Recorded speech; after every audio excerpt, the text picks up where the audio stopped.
So how did my day go from this? All right, stage 1 in the books. Honestly, feeling pretty good. To this. Darn it, man. Yeah, I think I busted my collarbone. And what happened in the aftermath of my worst crash yet. This is my first real racing season, and so I was really pushing for that number 3 spot. Me and a good buddy of mine, we were kind of neck and neck, and this last race, Haas, was going to be the deciding factor of who's going to take the 3rd overall and who's going to be 4th, which, I mean, honestly, either or would have been great. Not too shabby for a first racing season. I don't go to Haas very often, so pre-ride day was essential for me to look at the trails, you know, figure out my lines, get my spots ready. So I was planning on doing the tree drop on Puro, the second stage of the trail. First stage, there wasn't a whole ton of tricky sections, just on High Ridge, that one roll to jumping over that rock garden that I sessioned a couple times.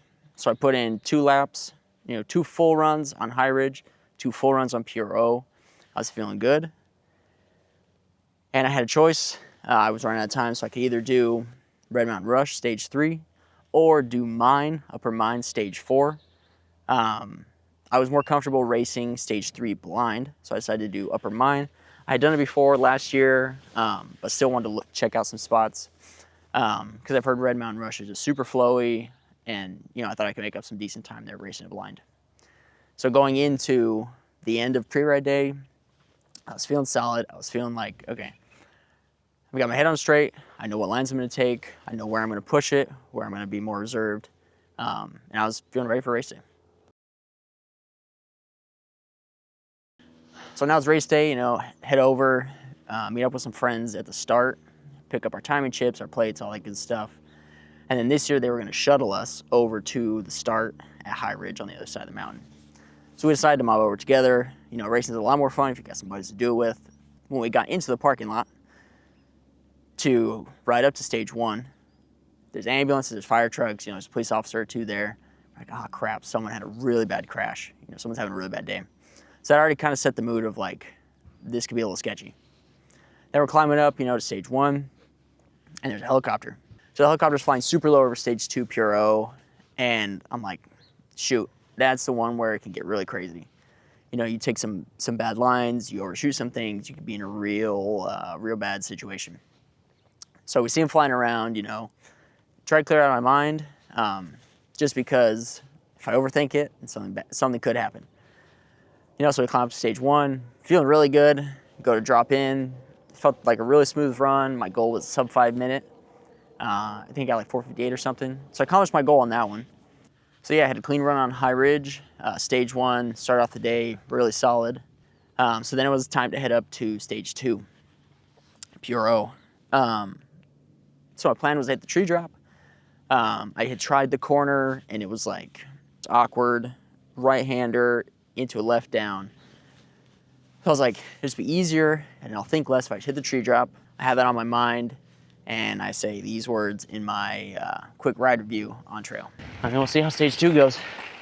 Planning on going for the tree gap, but there was someone that got helicoptered out over there, so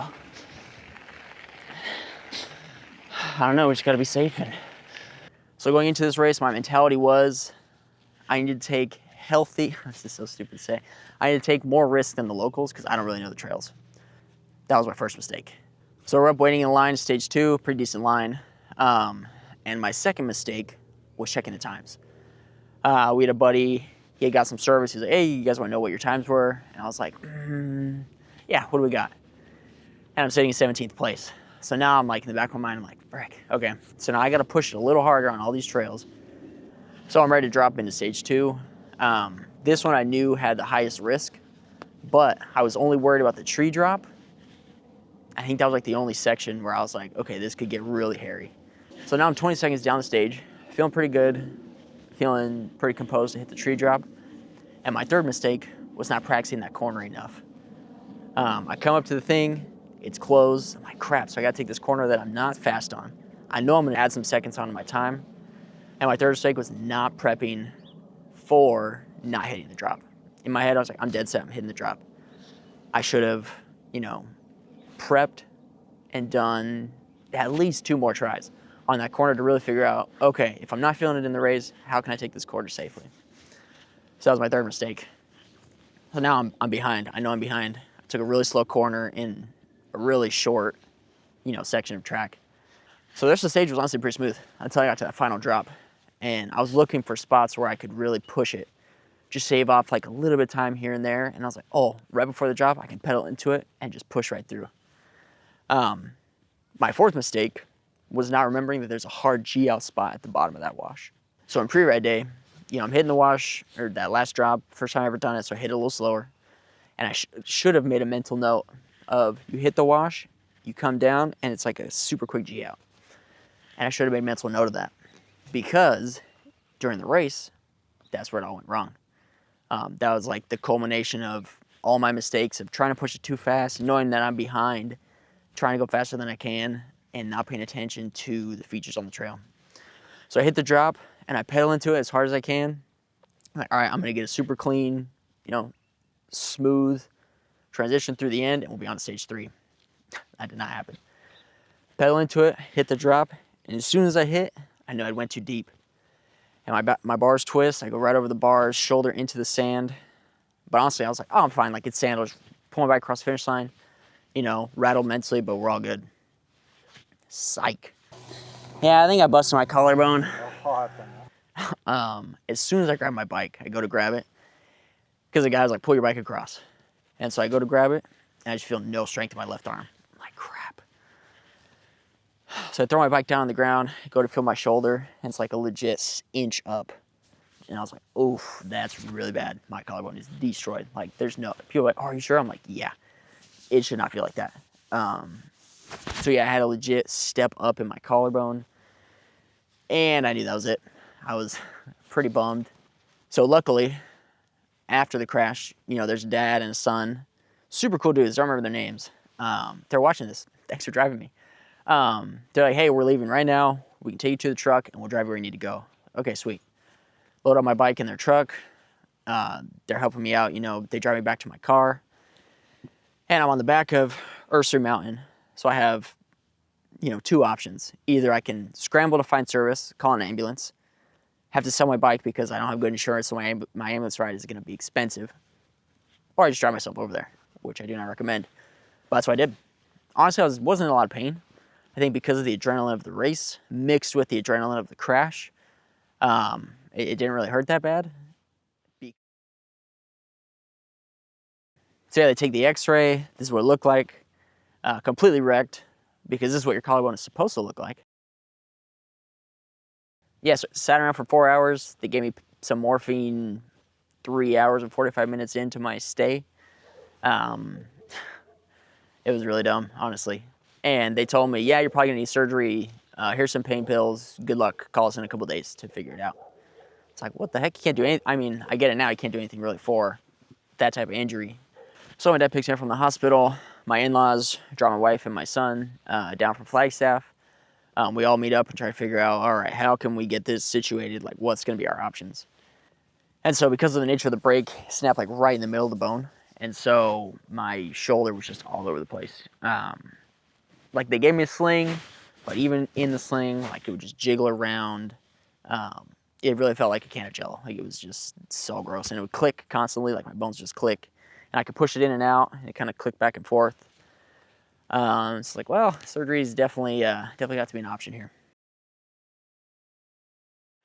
Fast forward 10 days, I get in touch with a surgeon, super cool guy. He's like, hey, we're gonna need to get surgery done on that. You could let it heal, but you'd have like a deformity. You'd lose some strength over your head, with lifting things up and down. I was like, well, I'm only 26. Like, I gotta keep myself in the best shape possible for, my family, my son. I can't be gimpy because of something that I did. So I was like, all right, we're gonna go for the surgery. Once they got in there, they realized it was a lot worse than they had anticipated. So they had to put a longer plate in. I got 8 screws, a longer plate, and they said that bone fragments were poking holes into my trapezius muscle.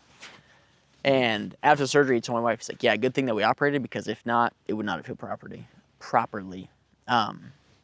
So yeah, super big blessing that I got the surgery done, that we could get that type of help, because otherwise I don't know what the future would have held.